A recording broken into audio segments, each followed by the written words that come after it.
Hello दोस्तों, welcome back to our channel. तो आज की इस वीडियो में हम दोबारा से रिएक्ट करने वाले हैं स्पेस वीडियो पे। जल्दी से वीडियो को करते हैं स्टार्ट। पर वीडियो को स्टार्ट करने से पहले आप वीडियो को लाइक और चैनल को सब्सक्राइब करें। ये है जुपिटर, हमारे सोलर सिस्टम का सबसे बड़ा प्लैनेट। इतना बड़ा कि इसमें 1300 से ज्यादा पृथ्वी समा सकती है।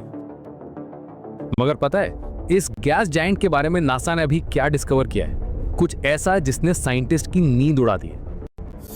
ये है यूरोपा, जुपिटर का एक चांद। ऊपर से देखने में बिल्कुल एक फ्रोजन आइस बॉल जैसा।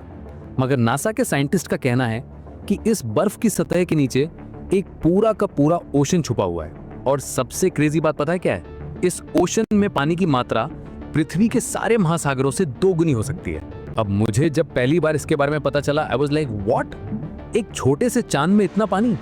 मगर यही तो साइंस की खूबसूरती है, जो दिखता है वो होता नहीं और जो होता है वो दिखता नहीं। चलो शुरुआत करते हैं बिल्कुल शुरू से।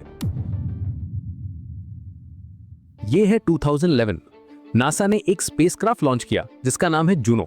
अब ये कोई आम स्पेसक्राफ्ट नहीं था, इसे बनाया गया था जुपिटर के सबसे गहरे राजों को सुलझाने के लिए। 5 साल की जर्नी के बाद 2016 में जब ये जुपिटर की ऑर्बिट में पहुंचा, तब से लेकर आज तक ये ऐसे ऐसे डेटा भेज रहा है जिन्हें देखकर साइंटिस्ट के होश उड़ गए हैं। सबसे पहली डिस्कवरी, जुपिटर के पोल्स। अब हमने हमेशा जुपिटर को साइड से देखा है ना, उसकी फेमस स्ट्राइप्स को। मगर जूनो ने पहली बार जुपिटर के नॉर्थ और साउथ पोल्स की क्लोजअप इमेजेस भेजी। And just look at these images. ये देखो जुपिटर का नॉर्थ पोल, बिल्कुल एक पेंटिंग जैसा लग रहा है ना। मगर ये कोई पेंटिंग नहीं है, ये रियल इमेज है। इन ब्लू और व्हाइट स्वर्ल्स को देखो, ये है साइक्लोन्स, हरिकेन्स की तरह। मगर इनका साइज पता है कितना है? एक एक साइक्लोन जितना बड़ा है जितनी पूरी की पूरी पृथ्वी। और सबसे इंटरेस्टिंग बात पता है क्या है? नॉर्थ पोल पर 8 साइक्लोन्स हैं जो एक परफेक्ट ऑक्टेगन शेप में अरेंज्ड हैं। बीच में एक बड़ा साइक्लोन और उसके चारों तरफ 8 छोटे साइक्लोन्स, जैसे कोई नेचुरल ज्योमेट्री क्लास चल रही हो। साउथ पोल पर 5 साइक्लोन्स हैं पेंटागन शेप में। Now just think about it, पृथ्वी पर हरिकेन्स आते हैं और चले जाते हैं, मगर जुपिटर पर ये साइक्लोन सालों से इसी पोजीशन में घूम रहे हैं, ना टकराते हैं ना मर्ज होते हैं, परफेक्ट फॉर्मेशन में। साइंटिस्ट अभी तक समझ नहीं पाए हैं कि आखिर कैसे ये इतने स्टेबल हैं।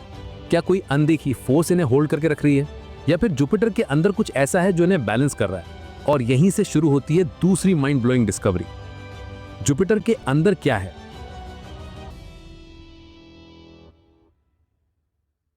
देखो, जुपिटर एक गैस जायंट है, मतलब इसकी कोई सॉलिड सरफेस नहीं है, पूरा का पूरा गैस और लिक्विड से बना है।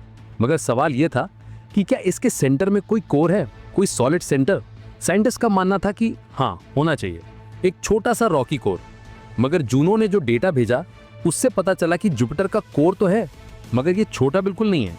ये कोर पृथ्वी से 10 गुना ज्यादा मैसिव है। और सबसे क्रेजी बात पता है क्या है?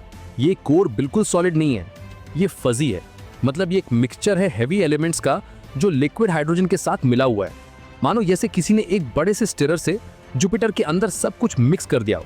अब इससे एक बहुत बड़ा सवाल उठता है कि अगर जुपिटर का कोर इतना अजीब है, तो क्या हमारे सोलर सिस्टम के बनने की जो थियरी है वो गलत है? देखो, अब तक हम सोचते थे कि प्लैनेट्स बनते हैं धीरे धीरे। पहले एक छोटा सा रॉकी कोर बनता है और फिर उसके ऊपर गैस इकट्ठा होती जाती है। मगर जुपिटर के फजी कोर से लग रहा है कि शायद कुछ और हुआ था। शायद जुपिटर के बनने के बाद कोई बड़ा इंपैक्ट हुआ था, कोई बहुत बड़ा प्रोटो प्लैनेट टकराया था जुपिटर से, और उस टक्कर की वजह से कोर बिखर गया, मिक्स हो गया। अरबों साल पहले हमारा सोलर सिस्टम एक वॉर जोन था। प्लैनेट्स आपस में टकरा रहे थे, जुपिटर जैसे जायंट्स बन रहे थे और तबाही मचा रहे थे। और यही तबाही शायद लाइफ की शुरुआत का कारण भी बनी। कैसे? चलो बात करते हैं तीसरी बड़ी डिस्कवरी की, जुपिटर के मून्स पर पानी। अब जुपिटर के 95 से ज्यादा मून्स हैं, मगर 4 मून्स बहुत ही स्पेशल हैं, आयो, यूरोपा, गैनीमेड और कैलिस्टो। इन्हें गैलीलियन मून्स कहते हैं क्योंकि इन्हें गैलीलियो ने डिस्कवर किया था। और इन चारों में सबसे इंटरेस्टिंग है यूरोपा। ये देखो यूरोपा की सरफेस को, बिल्कुल एक क्रैक्ड आइस जैसी दिख रही है ना, जैसे किसी ने एक बर्फ की प्लेट को तोड़ दिया हो। और सच में ऐसा ही है। यूरोपा की सरफेस एक 15 से 25 किलोमीटर मोटी आइस की परत है। मगर इस परत के नीचे क्या है?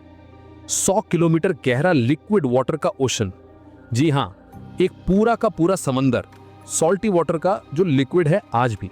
अब सवाल यह है कि इतनी ठंडी जगह पर इतनी दूर सूरज से पानी लिक्विड कैसे है?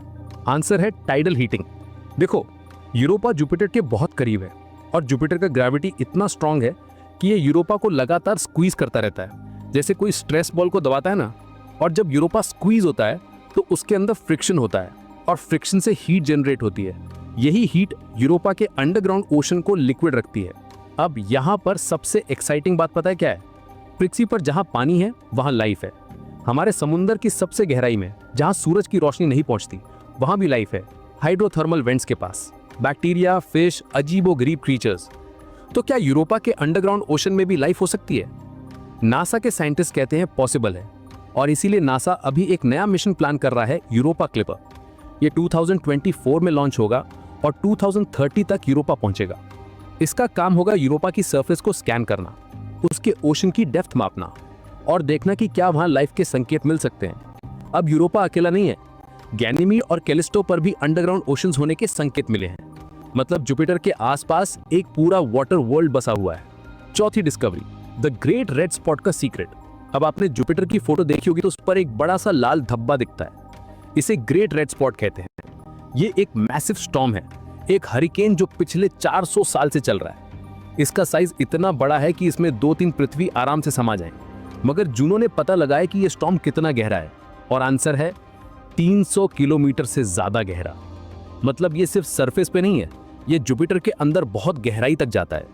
और एक और क्रेजी फैक्ट, ये स्टॉर्म धीरे धीरे श्रिंक हो रहा है। 1800s में ये और भी बड़ा था। साइंटिस्ट को नहीं पता कि ये क्यों श्रिंक हो रहा है और कब तक ये खत्म हो जाएगा। शायद हम उस जनरेशन में रह रहे हैं जो ग्रेट रेड स्पॉट को देखने वाली आखिरी जनरेशन होगी। पांचवी डिस्कवरी, जुपिटर का मैग्नेटिक फील्ड। पृथ्वी का मैग्नेटिक फील्ड हमें सोलर विंड से प्रोटेक्ट करता है, मगर जुपिटर का मैग्नेटिक फील्ड पृथ्वी से 20,000 गुना ज्यादा स्ट्रांग है।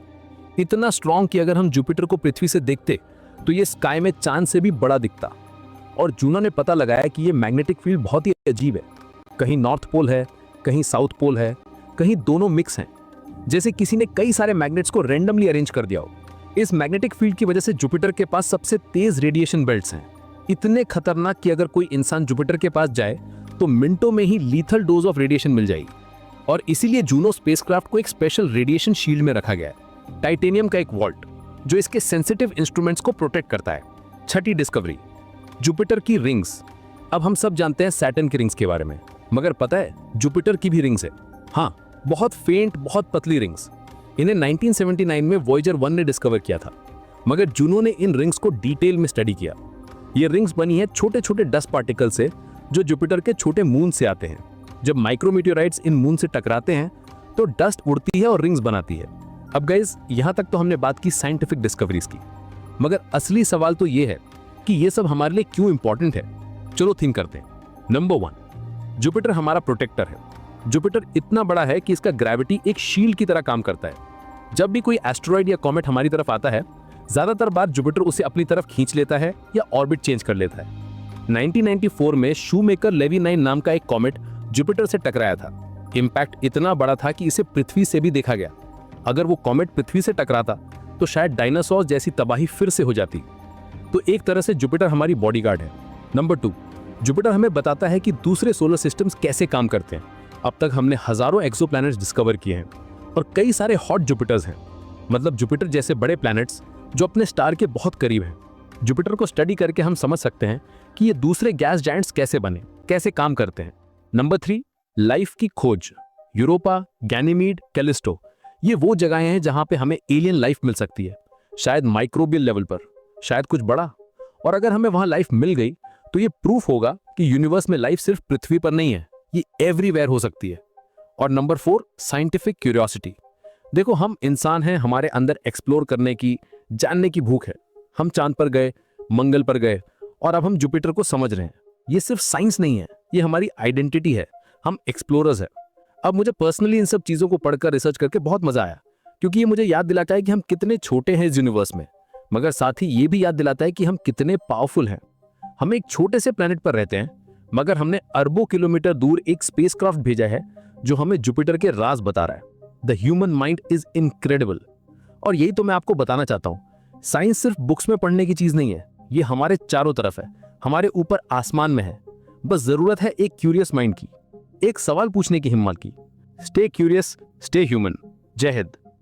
दोस्तों आज की वीडियो के लिए बस इतना ही। तो ऐसी वीडियो के लिए आप मेरे चैनल को सब्सक्राइब कर सकते हो। अगर वीडियो थोड़ी सी अच्छी लगी तो वीडियो को लाइक कर देना, चैनल पर नहीं तो चैनल को सब्सक्राइब कर देना।